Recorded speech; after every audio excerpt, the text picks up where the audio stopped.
اور تیسری بات فرمائی وَلَا تَقْرَبُوا الْفَوَاحِشَ مَا ظَهَرَ مِنْهَا وَمَا بَطَنَ، اور فرمایا کہ بے حیائی سے بچو، بے غیرتی، جس معاشرے میں بے حیائی آتی ہے زنا آتا ہے، زنا آتا ہے نسل تباہ و برباد ہو جاتی ہے،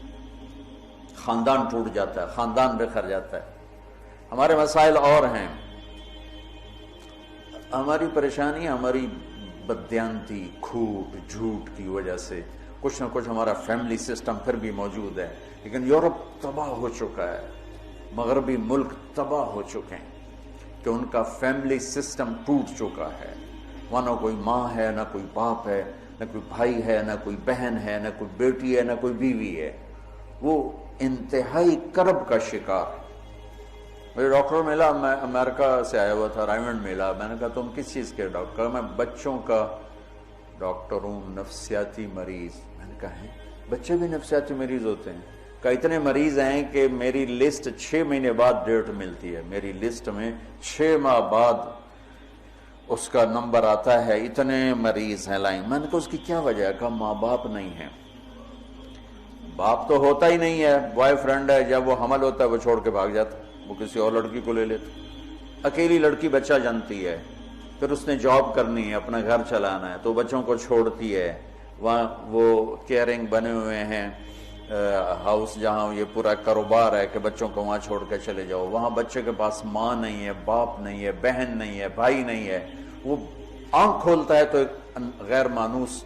ماحول میں ہوتا ہے۔ کہ ہم وہاں جہاں یہ بیبی کیئرنگ بنے ہوئے ہیں سینٹر، وہاں دیواروں کے اوپر فوم لگا ہوا ہے، چونکہ بچے ٹکرے مارتے ہیں دیواروں میں، اپنا سر پھاڑ لیتے ہیں، تو وہ ہم سے زیادہ تباہ معاشرہ ہے کہ وہاں بوڑھے کی زندگی نہیں ہے، جوان کی زندگی نہیں ہے، عورت کی زندگی نہیں ہے، مرد کی زندگی نہیں ہے، اور یہ وہ یہاں تک پہنچے بے حیائی، عورت کو ننگا کیا تباہ ہو کے، عورت کو مرد کے ساتھ بٹھایا تباہ ہو کے۔ میرے رب نے حد فاصل کرا، عورت الگ جنس ہے، مرد الگ جنس ہے، عورت کے لیے گھر کی زندگی ہے، مرد کے لیے بازار کی زندگی ہے۔ جب تم بڑے دانشور بنو گے اور ایک ڈیسک پہ ان کو بٹھاؤ گے تو بے حیائی، آج کی یونیورسٹیوں میں جو کھلا، میں زبان سے کیسے کہوں، اپنا ہی پیٹ ننگا کرنے والی بات۔ میرا رب کہہ رہا لا تقربوا الفواحش ما ظہر منہا وما بطن، کہ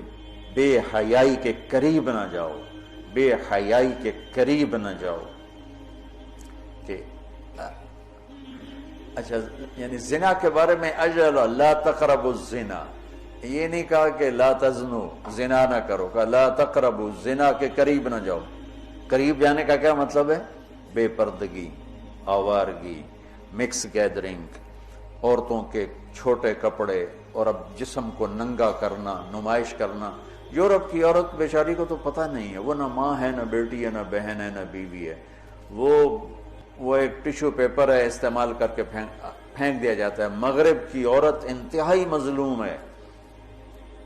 دیکھنے میں وہ نظر آ رہا ہے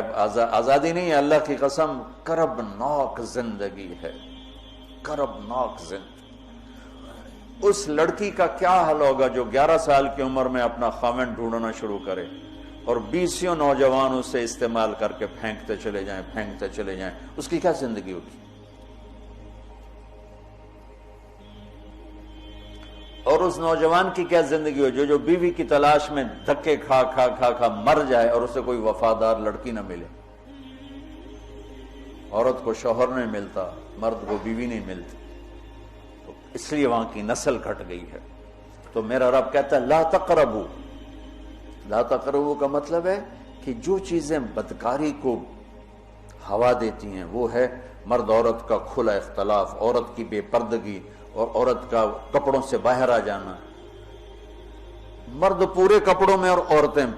ٹانگیں ننگی کرتی جا رہی ہیں، رانیں ننگی کرتی جا رہی ہیں، بازو ننگی کرتی جا رہی ہیں۔ کوئی تو عقل کی بات ہو۔ یہ شیطان نے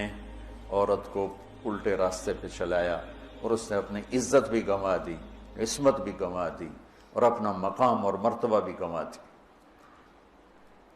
تو شرک نہ کرو، والدین کے ساتھ احسان کرو، اور فرمایا